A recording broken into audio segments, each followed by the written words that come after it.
My husband-to-be fell in love with my best friend and cancelled our wedding. I never thought I'd be here telling this story, but I feel like I need to share it. Maybe it's catharsis. Maybe it's so someone else doesn't fall into the same trap I did. Either way, here it is. My heartbreak, betrayal, and, ultimately, revenge. Let me take you back to a year ago, a time when everything was perfect, or so I thought. It was a beautiful Saturday morning in early summer, and I was sitting on my balcony sipping my coffee, trying to calm my nerves. In a few short weeks, I was about to marry the man of my dreams, Thomas. We had been together for 4 years, and I truly believed he was the one. I had no doubts about him, about us. He was everything I'd ever wanted. He was handsome, funny, ambitious, and to top it all off, he adored me.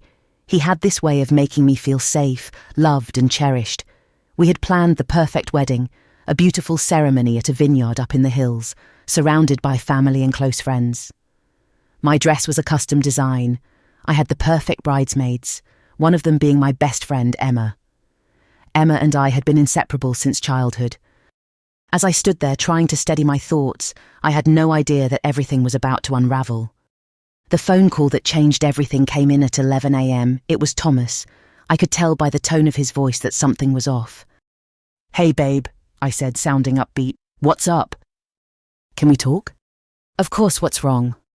I think we need to cancel the wedding," he said, his words cutting through me like a sharp blade. I froze.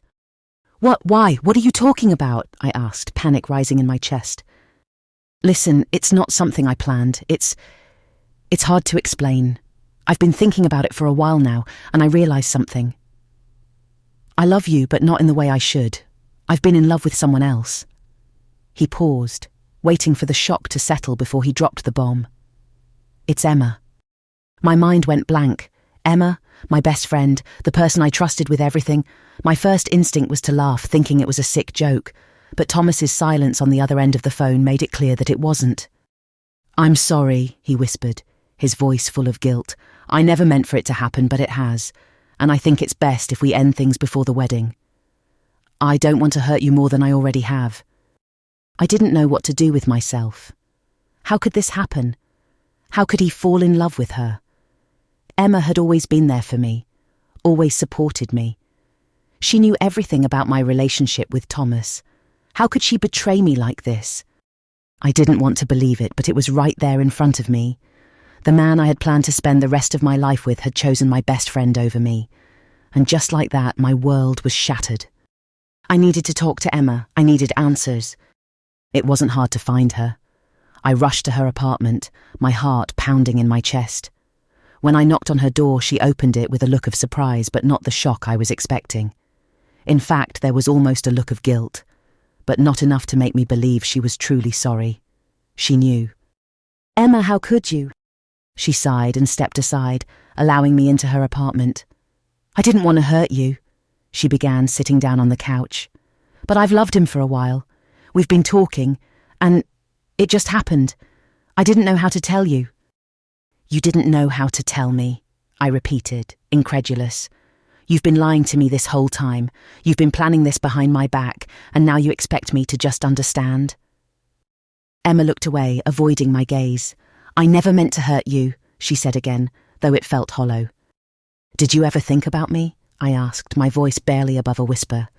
"Did you ever think about how much I loved him, how much I trusted you?" She didn't answer. Instead, she just sat there, looking guilty but not remorseful. It was the moment I realised that Emma wasn't the friend I thought she was. She wasn't sorry for what she had done. She was sorry she got caught. And that realisation hit harder than anything. But the truth was, I had no idea how to fight this. They had already made their choice. I was a mess for days, crying and thinking about everything that had happened.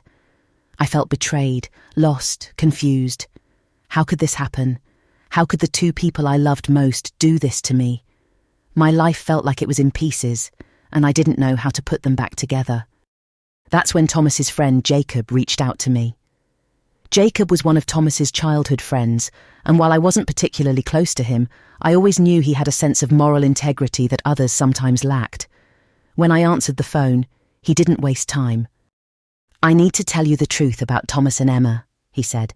It's not what you think. You deserve to know the full story. I had no idea what he was about to say, but I could hear the urgency in his voice. Go ahead, I said, my heart already bracing for whatever he was about to reveal. I don't know how to say this, but Thomas and Emma have been sneaking around behind your back for months. They were seeing each other long before he ever even brought up the wedding. He told me a couple of weeks ago that he was going to end things with you, but he couldn't find the right time. The words felt like a punch to my gut.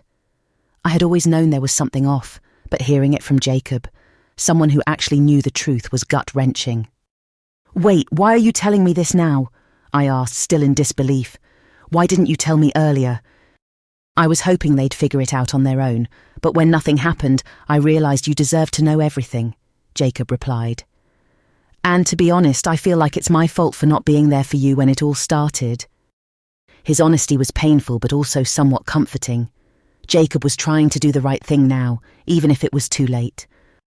The next few weeks were a blur. My life had been upended, and I was left to pick up the pieces. But it didn't take long for Emma to show her true colours. At first, she tried to reach out to me, apologising and begging for forgiveness. But it didn't take long for me to realise something. I didn't need her in my life anymore. She wasn't the friend I thought she was, and honestly, I didn't want anything to do with her. What happened next was unexpected, but in hindsight, completely fitting. Emma didn't get away with it. I found out that Emma had been dating someone else behind Thomas's back, someone who she had been seeing while she and Thomas were falling in love. Turns out, she had been playing him the whole time. The best part, her new boyfriend found out about Thomas and confronted her.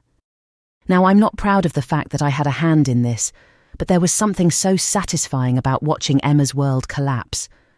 She had been so smug, so certain that she had won, and then it all came crashing down. She lost Thomas, she lost her new boyfriend, and she lost her best friend. Karma, as they say, has a funny way of showing up. As for me, I started healing slowly, but I realised I deserved better. I didn't need Thomas or Emma to define who I was or who I would become. I was better off without them. And while I'm still not completely over it, I've learned a valuable lesson. Sometimes it takes betrayal to wake you up. And revenge? Well, that's just a bonus. In the end, I got my closure, and Emma got exactly what she deserved. Thank you for reading. If anyone out there is going through something similar, just remember that you are worth so much more than the people who betray you. Trust that life will work itself out, and when it does, you'll come out stronger than before.